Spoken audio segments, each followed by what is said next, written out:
Welcome back into Northeast Current on the ION Network. My name is Holly Golembiewski, and I'm going to be your host for this segment. You may recognize Claire Robinson as the inventor of the 5-ingredient fix. It's a TV series featuring delicious, eclectic recipes made with 5 ingredients or fewer. She believes the best dishes feature carefully selected fresh foods with distinct flavors and a straightforward cooking style that also promotes healthy and seasonal eating. She's even got a fabulous 5-ingredient fix cookbook out on shelves for you to enjoy. It's got everything from cocktails to desserts. With summer and picnics in full swing, many Americans are turning to last year's same menu of hot dogs, burgers, and beers. But rather than stick with the same old staples, Claire wants to spice up summer with unexpected foods and cocktail pairings. An icebox cake, a Cinnabon Martini, a seafood salad, and a coconut mango cocktail can be just as quick as normal barbecue fare, but far more delicious. Claire, thanks for joining us today on Northeast Current. Claire, any advice on how to spice up things on our summer picnics? Yes, I have to tell you, we can do better. Summertime, this is the easiest time of year to cook really great dishes with few ingredients because the quality of the ingredients are screaming, they're singing, they're so sweet and just delicious. So we can jazz it up a little bit and get our outdoor entertaining or indoor entertaining much better, take it to the next level. Let's jazz it up. We can make this happen. I've made it very easy for you. Great. Do you have any suggestions on the set today? This is one of my favorite menus that I've created, so I'm really excited. This is, as I said, one of my favorite times of year to cook and really to eat as well. And I've partnered with Pinnacle Vodka because I wanted to celebrate July in a whole new way with unexpected pairings because to me, summer is fun and I want people to start having more fun in the kitchen and when they're entertaining. So Pinnacle Vodka's mixologist actually created a specialty cocktail to go with each recipe that I created. Every Wednesday throughout the month of July, you'll be able to see a recipe with an unexpected pairing of an incredible cocktail made with Pinnacle Vodka. Sometimes it's made with the unflavored, sometimes it's with flavored, and my recipes are really simple. They're just made with summertime ingredients, such as my snap peas, which I think is probably my favorite summer ingredient.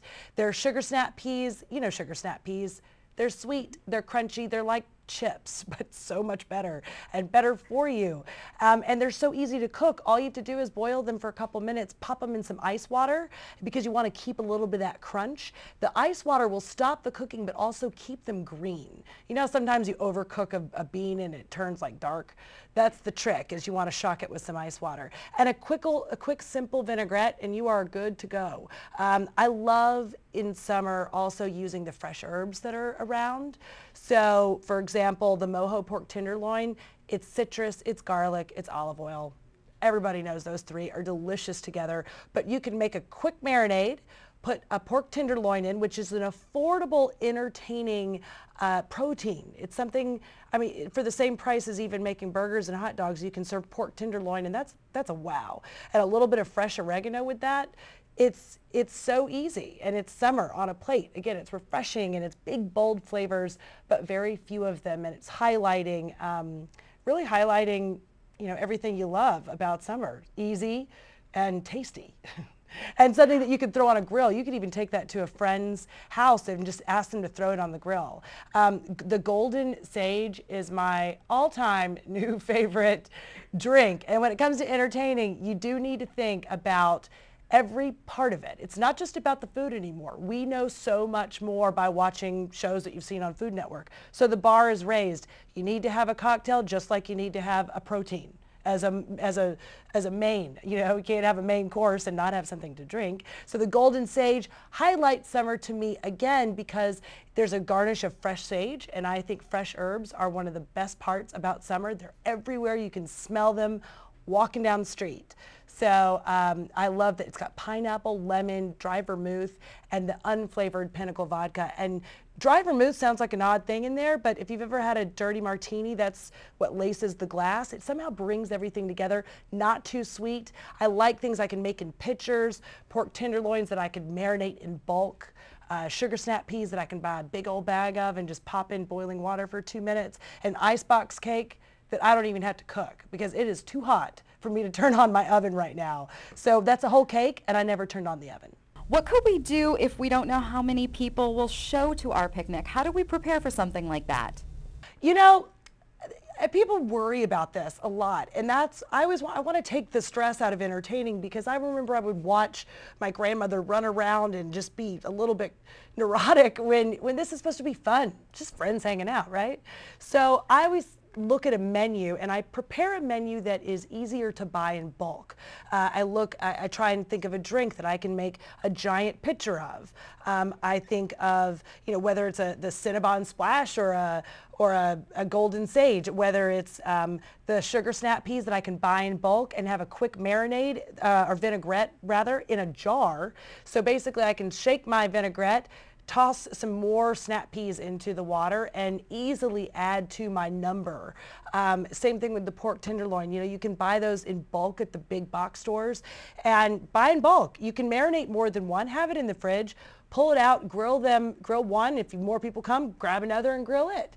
The nice thing is entertaining is a little bit more casual, but the bar has been raised. So I feel like we have to start thinking a little bit better and planning better with our menu, so that way we're not stressed if more people show up and trying to think, what can I add? Just do more of the same. It's really easy to put this stuff together. We're talking 2 minutes for the sugar snap peas. So simple. Thanks for all those tips. I heard through the grapevine that you have a new show. Would you like to tell us about that? Well, I'm a guest on a new show that you're going to see on Travel Channel. It's called American Grill. Talk about summer. So I'm a guest on 2 episodes. You see me a lot on Food Network and Cooking Channel. Travel Channel still is part of our family as Scripps. And so I'm really excited about it because it's summer, and it was a lot of fun to be a part of. And I think that you're going to see, I saw a lot of grilling. And you're going to see a lot of grilling in all different levels of it, I guess, is the best little tip I can tell you about it. But I really would say grilling doesn't have to be hard. It does not have to be the same thing every single time. So maybe next time, think about grabbing some mojo pork tenderloin in a bag, bringing it to your friend's house. Bring a picture of a cocktail to your friend's house. Try the Golden Sage. I'm telling you, go to Pinterest, the Pinterest page for Pinnacle Vodka, and you can get all the recipes. I want to thank Claire Robinson for being with us this morning on Northeast Current. This is her book. It's in stores now, called 5 Ingredient Fix. You can get that, and there's so many great things inside. This is Northeast Current on the ION Network. We're going to take a short break. We'll be right back.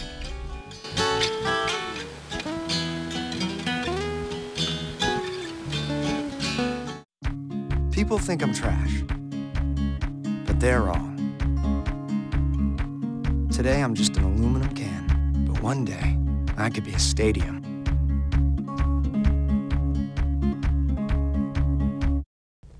Welcome back into Northeast Current on the ION Network. I'm Holly Golembiewski. I'm going to be with you for this segment.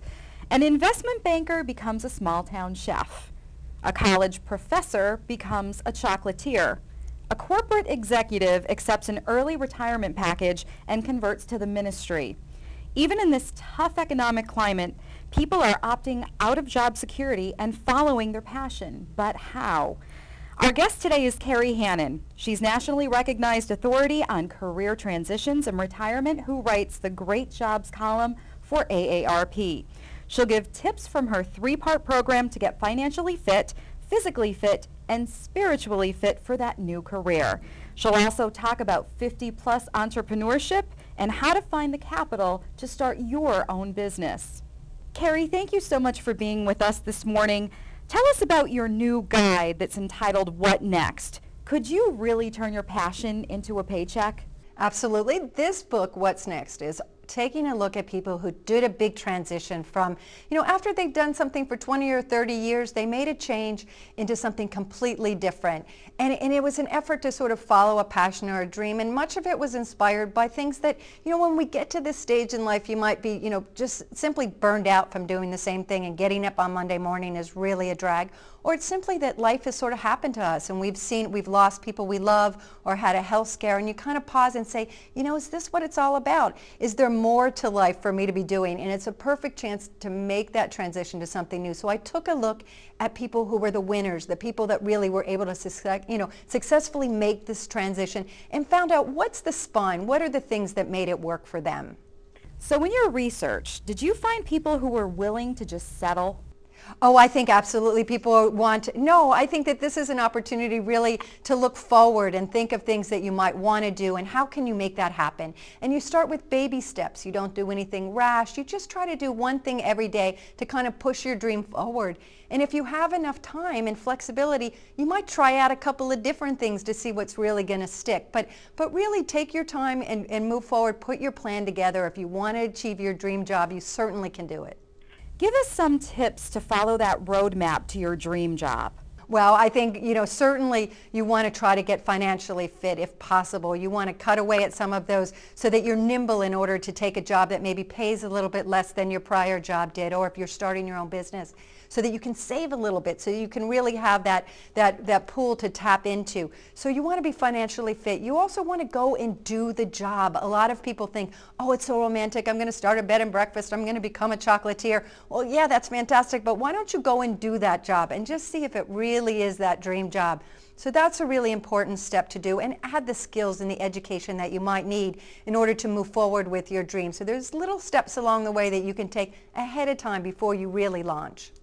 Do you have any success stories from the book that you would like to share with us? Oh, well, there's some wonderful ones in the book that you'll find. But for example, there was a woman who worked at Fannie Mae doing technology, and she had a cancer scare, and she got interested in Chinese medicine and decided she was fascinated by acupuncture. So she started back and taking classes in acupuncture, and slowly she did her education. She kept working her day job. She started her practice on the side and slowly rolled into starting up her practice a few years later. In the process, she downscaled as well. So, today she has a very vibrant acupuncture business in Washington, D.C. and absolutely loves it.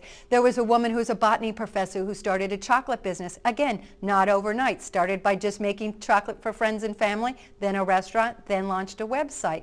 And my favorite one, of course, is the Navy captain who ran away with the circus. And so he became the captain, he moved from being a captain to being the company manager for the Big Apple Circus, moving a troupe of people up and down the East Coast. And he said, Kerry, the military and the circus aren't that different. And what he meant by that he was redeploying those leadership skills that he had learned in the Navy into moving a group of people and the logistics and so forth that went into that. So an important tip for folks to remember is you're not necessarily reinventing for your dream job. You're redeploying the skills you had already in place. Your advice usually applies to the baby boomer generation, but can the millennials and those just out of college follow this? Oh, certainly it can. But again, the tips really do relate to all ages, and I think that a younger person actually is more nimble and the transition can be much easier at that point because you may not have a lot of the obligations. So, and I often think moving forward, even in your 40s and so forth, just do it because nothing is forever. You might end up doing lots of different things, and that's what makes life exciting. Where can viewers go for more information? I encourage people to go to the AARP website, aarp.org/books, and you'll find all about what's next there. Kerry, thank you so much for being our guest this morning on Northeast Current. This is her book, What's Next? You could find it in bookstores right now. For Northeast Current on the ION Network, thank you for spending your morning with us. My name is Holly Golembiewski. See you next week.